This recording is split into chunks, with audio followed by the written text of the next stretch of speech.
desa, saya didatangi beberapa orang yang kecewa kepada saya karena misanya selesai jam 6 kurang 5. Jadi minggu sore kemarin misalnya cuma 55 menit.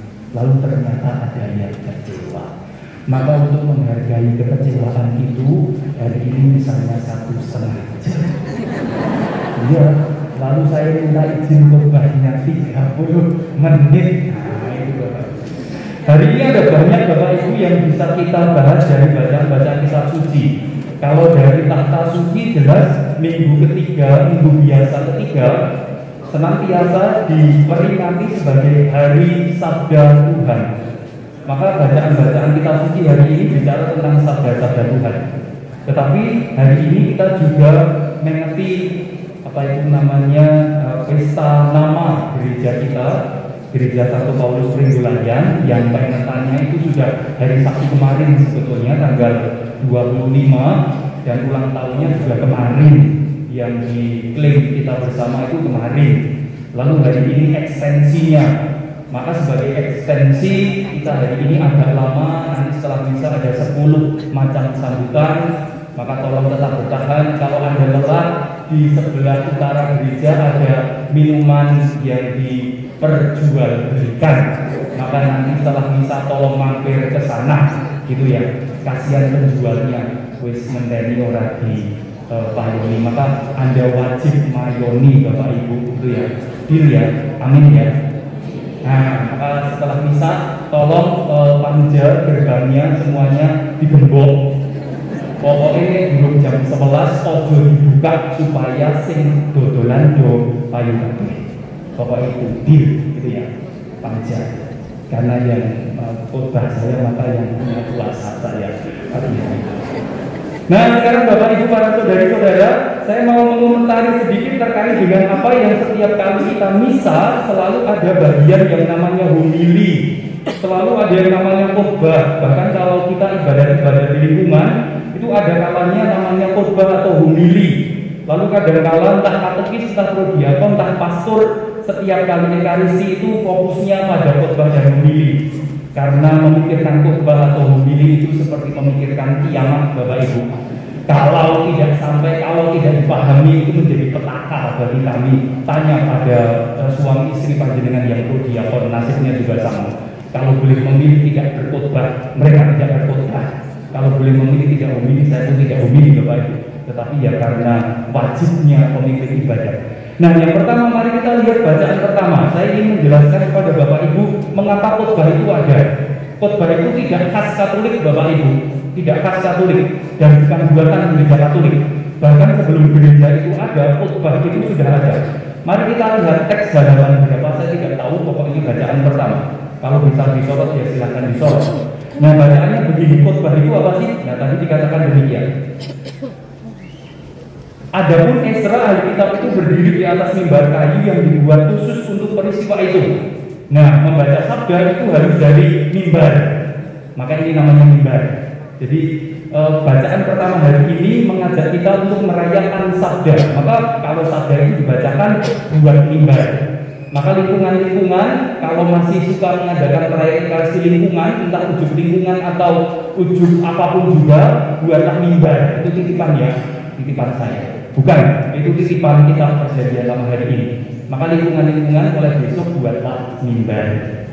Kalau duduknya misa itu do lesehan, mimbarnya mimbar ngampil mawon gadanipun sederek muslim itu loh Bapak Ibu, menawi nonton MTQ, mereka kan membaca kitab suci pasti ditaruh di mimbar. Pinjam saja Bapak Ibu kalau kita belum bisa bikin. Maka itu bagus. Dasarnya mana? Bukan dasarnya khotbah saya, bukan. Dasarnya kitab suci yang Anda baca hari ini. Baca kitab suci itu dari mimbar. Nah itu satu. Maka besok dari mimbar ya, bukan dari plastik, kayu, bukan plastik. Maka kalau belum punya, lalu kita bisa pinjam ke musola atau masjid terdekat. Enggak apa-apa. Saya yakin mereka juga suka hati. Apa itu namanya, kita kerjasama antar agama, gitu. Itu Bapak Ibu. Pusing ya? Tidak apa-apa. Maka itu gagasan bacaan. Nanti saya akan menjelaskan. Bacaan sabda itu memang membuat kita pusing. Kalau Anda tidak pusing ketika membaca, berarti Anda belum membaca. Gitu ya. Nah itu yang pertama. Pokoknya oke, hari ini saya mau bicara. Pokoknya sabarlah Anda sih. Siapkan kertas untuk kipas-kipas, tisu untuk melap keringat, gitu ya. Lalu berikutnya, Ezra membuka kitab itu di depan mata semua umat karena ia berdiri lebih tinggi dari semua umat. Maka sing jenenge lektor, sing jenenge pewarta sabda harus lebih tinggi dari umat supaya ketok. Maka saya mengatakan pada lektor-lektor saya yang tingginya kurang dari 150 cm, supaya kalau membaca di mimbar diwenehi ganjel. Maka di sini sudah ada ganjel. Maka sama seperti tadi pemasmurnya karena agak mini, maka dia pakai ganjel. Ini bukan penghinaan, bapaknya boleh marah, tetapi ya silakan saja. Tapi harus pakai. Mengapa? Karena supaya ketok Bapak Ibu. Nek sing jenenge lektor sing ketok mau bantuke Bapak Ibu, maka dia bukan pewarta sabda. Maka tutupnya harus kelihatan, ekspresi mukanya harus kelihatan, tangannya harus kelihatan. Maka kalau Anda jadi lektor dan badan Anda itu ketutupan mimbar, sadarlah Bapak Ibu para saudara-saudara, carilah ganjel.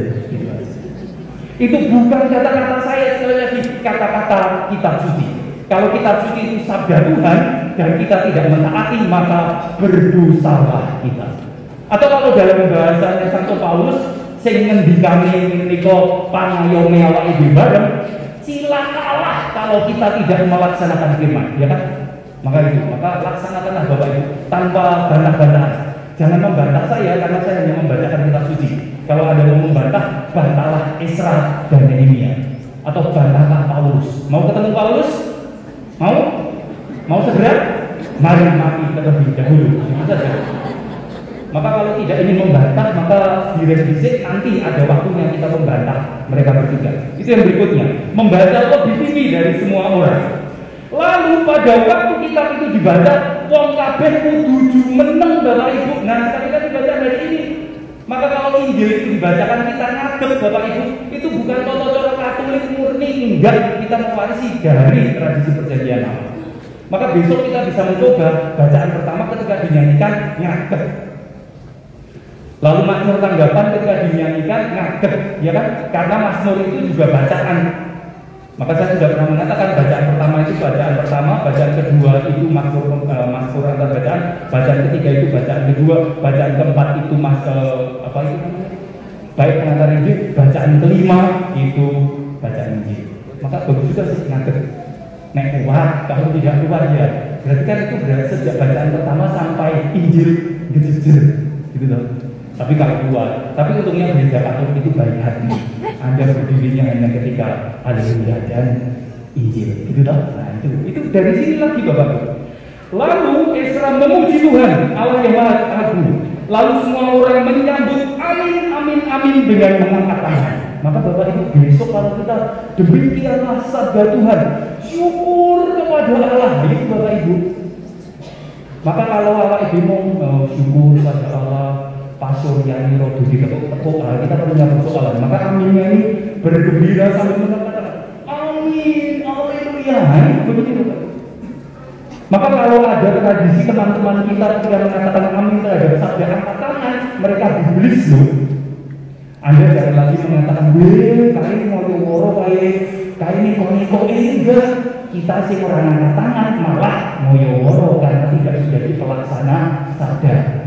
Milo biji menawi mau sang niko sampun dipun menika andharaken lalu mekaten sabda dari Gusti. Nah jenengan lajeng sami atur waktulan minggu guru Gusti kalau bro jepakuan asan ngoten.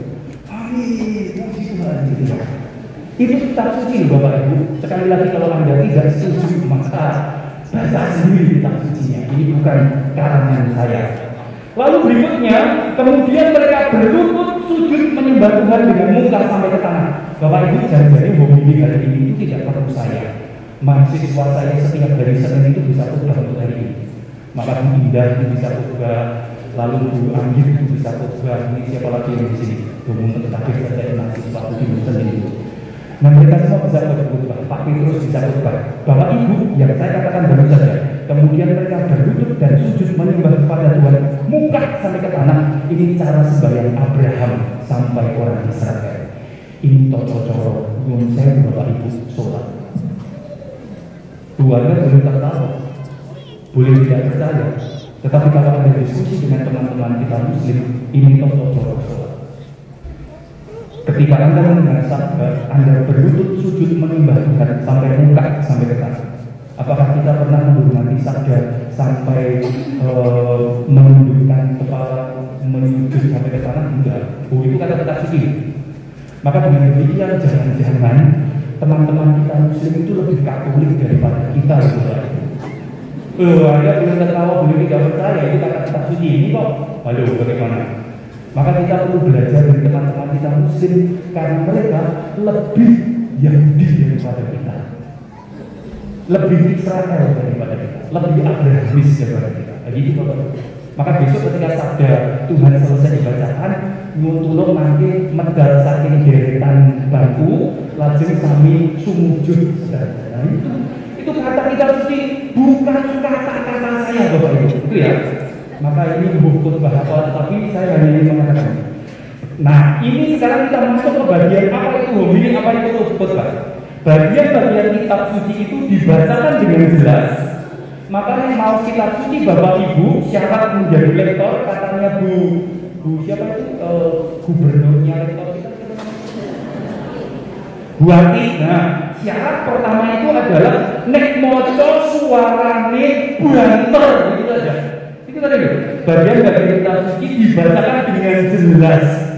Maka kalau Anda punya suara lantang, jadilah lektor. Apa meneh sik gaweane bungak-bungok itu loh Bapak Ibu, jadilah lektor. Dia sudah punya modal dasar suaranya banter. Atau siapapun yang seringkali marah-marah, itu Bapak Ibu, itu modal dasar. Nek nesune banter, orang nesu disimpen ning ati, maka itu bisa jadi lektor. Maka silahkan bapak-bapak daftarkan ibu-ibu yang sukanya marah keras-keras. Sama juga anak-anak daftarkan bapakmu yang kalau ngendikan banter yang tangga itu umum kabeh. Itu modal dasar jadi pemantau, gitu ya. Maka itu Bapak Ibu itu syarat. Lalu nah ini khotbah homili itu apa? Khotbah homili adalah keterangan-keterangan sehingga bacaan bisa dimengerti. Maka yang saya sampaikan ini sekedar komentar-komentar supaya Bapak Ibu bisa memahami Esra dan Nehemia. Tambahan lagi Bapak Ibu, dalam bacaan pertama itu luar biasa kalau kita bisa memahami siapa itu Esra, siapa Nehemia. Kalau kita membaca bacaan pertama, maka itu relevan untuk hidup kita sebagai pasangan Katolik. Mengapa? Karena harus ada kerjasama antara hierarki dan pemimpin-pemimpin jemaat. Esra itu imam, dia nabi, tetapi Nehemia itu gubernur, tangan kanan Raja Persia, artinya orang yang disuruh mengurus kekayaan Persia. Lalu ketika semua orang Israel yang dalam pembuangan itu diberi kesempatan pulang ke wilayahnya, maka Nehemia itu si tangan kanan itu celatu marang Raja Nipun, Bapak Ibu, Ratu Nipun. Kalau diperkenankan, bolehlah saya bilang membantu membangun kembali negara saya. Lalu kalau boleh, jangan hanya sekedar diberi izin membangun, jangan hanya sekedar diberi izin pulang, tetapi tolong saya juga bisa memiliki INB. Maka kalau membaca ini, Bapak Ibu, kita tahu persis gereja itu dibangun, apa INB itu taat karo pemerintah, Bapak Ibu, ngenteni INB ini mundur bisik. Itu bacaan pertama hari ini. Lalu Nehemia itu tidak hanya sekedar yang penting INB itu turun, enggak. Nehemia itu kalau dalam cerita selanjutnya, kalau Bapak Ibu membaca Nehemia, dia tidak hanya minta diberi izin pulang sekian tahun, tidak hanya sekedar minta diberi sangu, tidak hanya sekedar minta diberi INB, dipastikan itu INB-nya ada. Nehemia juga minta, nek aku go paringono Bapak Ibu tentara-tentara sing bisa njogo situs bangunanku. Nah itu Bapak Ibu. Maka kerjasama antara hierarki dan pemimpin yang bisa menjembatani. Maka kalau membaca bacaan pertama hari ini, gagasannya adalah doa kita untuk ulang tahun kita tahun ini yang ke-7 adalah ini Bapak Ibu. Semoga semakin erat kerjasama antara hierarki dan pemimpin-pemimpin jemaat yang bisa menjembatani kepentingan pemerintah, kepentingan kita, dan kepentingan semua. Itu yang kita butuhkan. Maka mari kita cari dari antara kita siapa yang bisa menerbitkan tokoh-tokoh umat yang bisa menjembatani semua. Itu doa kita ke depan. Doa Isra Nehemia dan bacaan pertama. Amin. Nah, itu baru bab pertama. Nah, sudah 15 menit. Sukses saya pokoknya mau ngomong suwe gampang. Itu yang pertama. Semoga Anda ngomongan ini boleh tidur saja. Karena Romo setelah ini akan berkelana, istirahat dulu nanti supaya tidak ngantuk dalam perjalanan. Nah, itu yang pertama 15 menit, lalu berikutnya yang 30 menit kedua Bapak Ibu. Nah, sekarang dalam bacaan Injil kita diingatkan ada satu nama Bapak Ibu yang terkenal, yaitu Theophilus.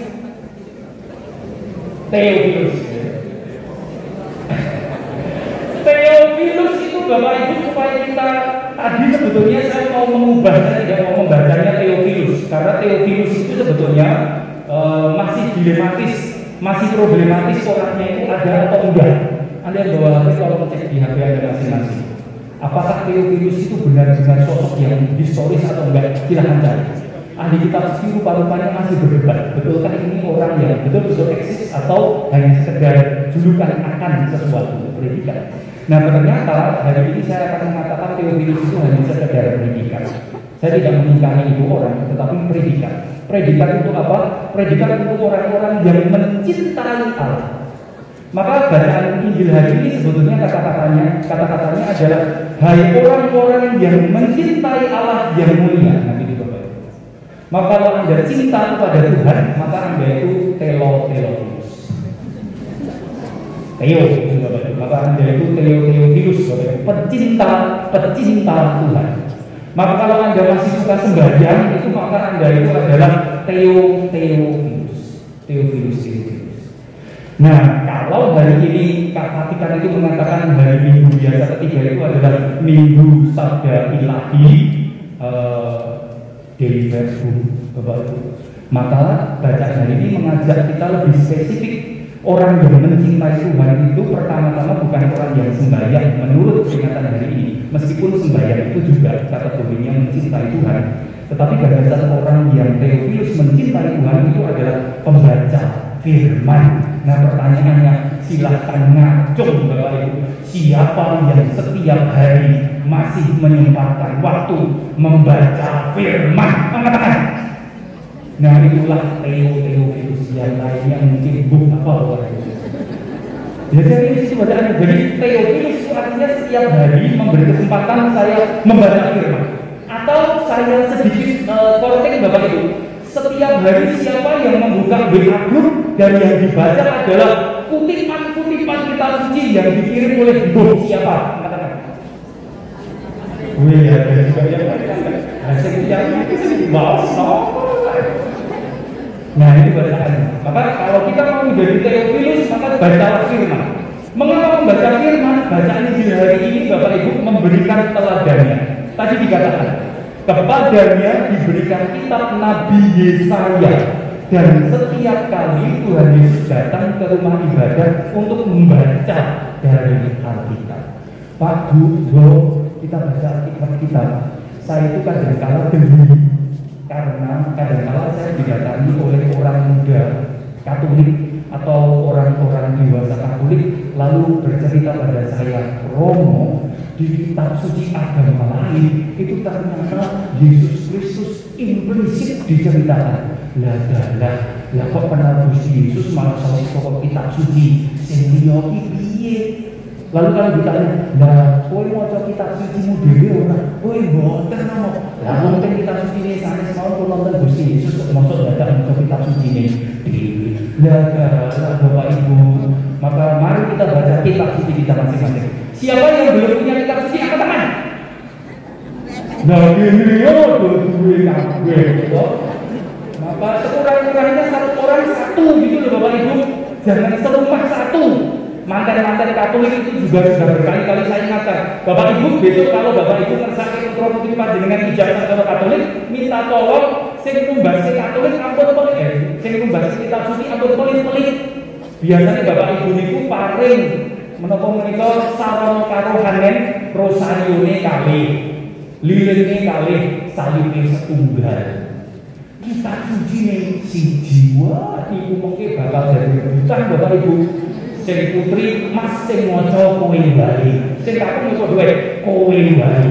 Kowe ora kawaca sidane mung disimpen karo album foto ijabe. Bapak Ibu kita persoalan. Maka kalau Anda tidak punya kitab suci, daftar. Nanti saya mintakan korting 20% dari GLBI. Ini buku loh Bapak.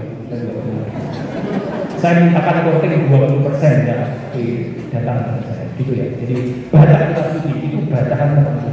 Bacaan di sini. Nah itu tentang Yesus yang membaca kitab suci karena punya kitab suci. Bacalah Bapak Ibu. Ini sudah kok kurang 5 menit ekstra time ya minggu kita. Nah sekarang berikutnya Bapak Ibu yang ketiga terkait dengan sabda Tuhan Bapak Ibu yang ketiga saya ingin mengatakan Pak Bu, yuk kita menggali lagi apa yang dikatakan oleh Santo Paulus. Paulus itu kata-kata yang senantiasa menggetarkan hati menurut saya itu adalah bunyinya yang seperti ini. Cilakalah aku bilai yang aku ora martosake sabdo dalem. Bilai Bapak Ibu, bilai dengan merado dari papatos sabdo. Bilai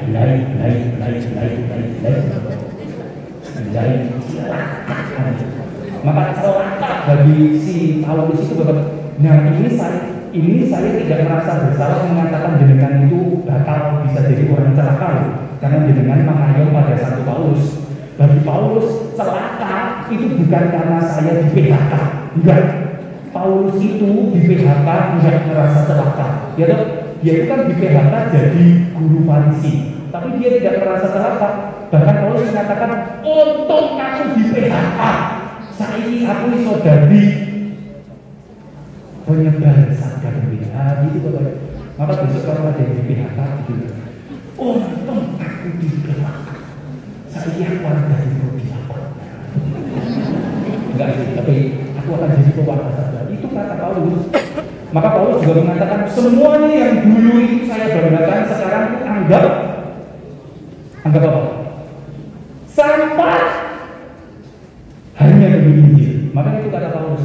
Maka itu pula yang ingin saya katakan. Bapak Ibu para saudara-saudara, pada minggu biasa ketiga, minggu sabda Tuhan, Vatikan mengajak kita untuk memiliki 3 gerak sebagai pewarta sabda, sebagai Theophilus zaman sekarang. 1, yuk kita kembali baca firman.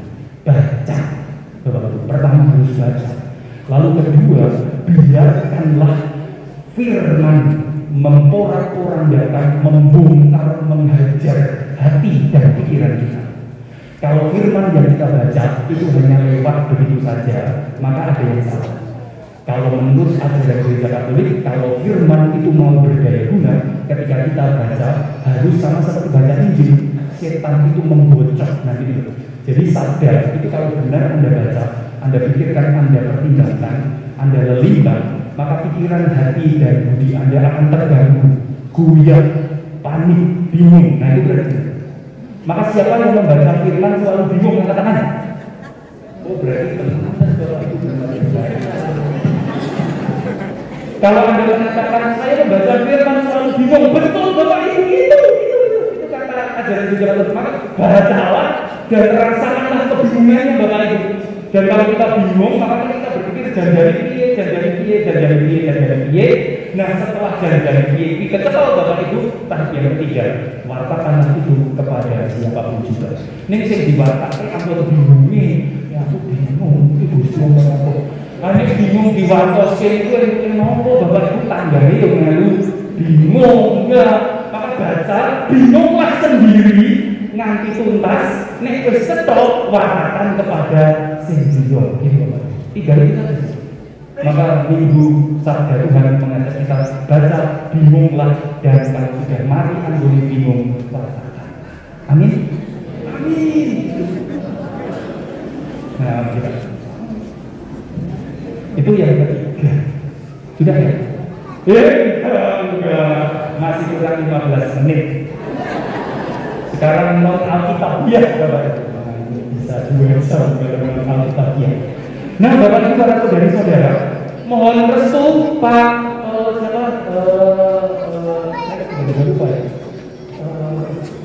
Saya kemarin kunjungan ke lingkungan Bernadita itu ketemu ketua tim perumusan sejarah paroki. Namanya Pak Lego. Ada nggak? Ada tadi waktu jalan saya lihat Pak Lego sedang menulis rubrik untuk nanti dimasukkan dalam kronik sejarah. Mana Pak Lego? Ngumpet dia. Nah, saya sudah matur pada Pak Lego ketika di Bernadita. Lalu ketika di CB saya sudah ketemu Simbah Mujono. Kamu kan sudah di Simbah Mujono. Wah kok singkat presensi Dora Ramu gimana? Saya tidak punya pembenaran untuk bersembunyi kalau begini. Nah, saya sudah mengatakan kepada mereka. Lalu Bapak Ibu di tempat kita itu kan sedang hangat sedikit menyala. Itu kan cara hidup kita di gereja menyala. Itu bagus terkait dengan sejarah paroki. Lalu Bapak Ibu kadang-kadang kita punya persoalan. Di beberapa kesempatan di lingkungan saya tanya, Romo jangan-jangan ini gerejanya awake dhewe kuwi lah kados sing dingin gak Romo ari wau sampun umure 39 tahun. Iyalah kusik Bapak Ibu sekedar ingkang ayam bumi ayam nggih sampun dipun petang malih ditenggali menapa menika tegesipun pasamuan. Nah itu ya catatan kemarin di lingkungan. Apa itu pasamuan?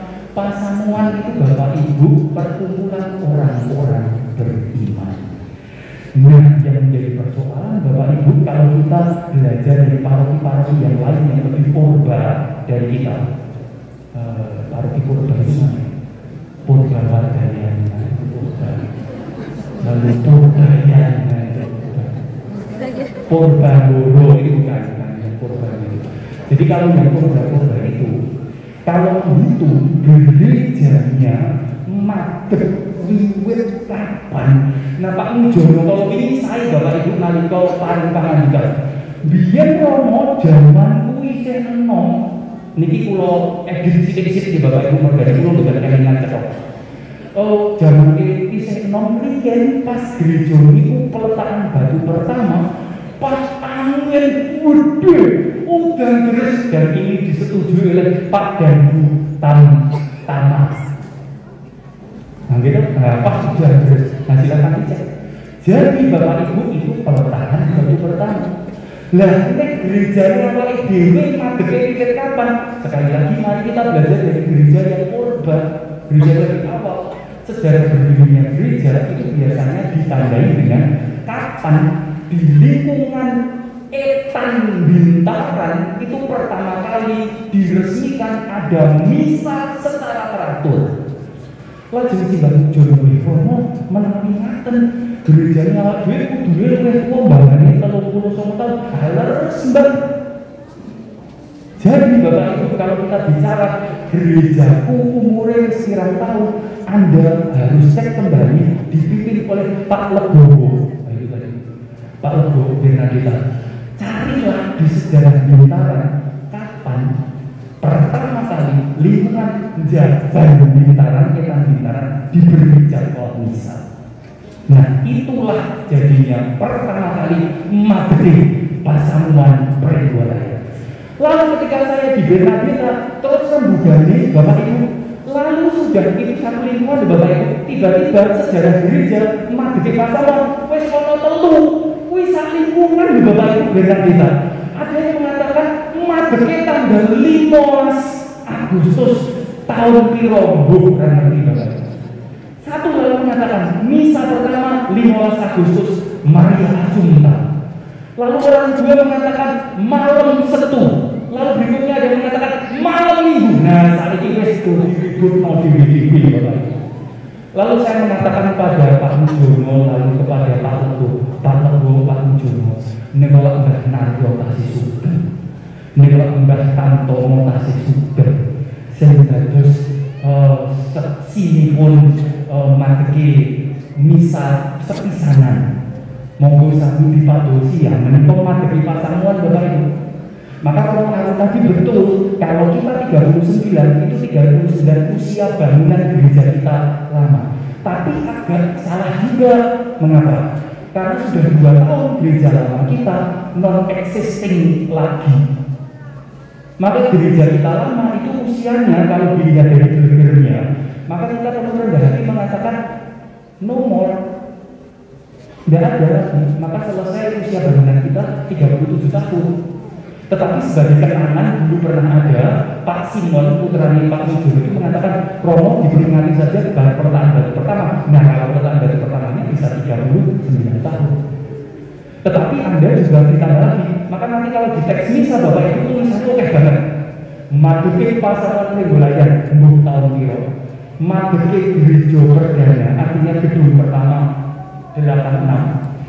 Repot malih Bapak Ibu parokinya 18 2018 nanti tambah ulang tahun bangunan baru sing saiki lagi umur September, Oktober, November, Desember, Januari lagi 5 sasi durung ukutan gitu Bapak Ibu.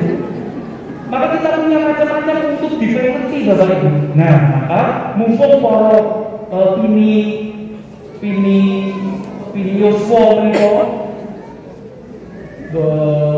tahun muda tahun 70-an mereka masih sangat subur, maka mintalah mereka kumpulkan untuk kemudian menentukan kapan materi pun pasang. Kalau gereja jelas materi kapan jelas. Tetapi kita perlu, maka nanti di sini ditulis 4 tahun Bapak Ibu. Oke, berapa kok? Tulis 4. Nah, jadi pasamuan Katolik itu tidak dihitung dari gedungnya. Ingat tuh, Gusti Yesus mati ngendika, bakal tekan titi wajine kowe kabeh ora sembahyang ana ing pedalaman suci, ning sembahyang ana ing ora samun. Berdoa di gunung, berdoa di lembah dan maka selamat ulang tahun Anda punya PR pokoknya, mumpung yang kita masih subur. Anak-anak muda yang kuliah ilmu sejarah, yang kuliah kronik, silakan bantu para ini sepuh kita untuk menuliskan sejarah secara historis sesuai dengan keilmuan yang Anda dapat, supaya nanti sejarah kita benar-benar bisa dipertanggungjawabkan dan setiap masa punya nilai sendiri-sendiri. Provisiat selamat ulang tahun paroki ke-7 gereja lama kita yang 37 tahun plus pengetannya 2 tahun. Karena tidak ada lagi kan berarti pengetan. Kalau Anda tidak ada itu kan adanya pengetan, betul ya? Kalau kita meninggal itu kan dipengeti, ini pengetannya. Lalu selamat ulang tahun berdirinya pasamuan yang perlu kita temukan lagi kapan tahun itu perlu kita cari. Selamat belum ulang tahun, ulang bulan Pak berdirinya gereja. Itu saja. Amin. Amin.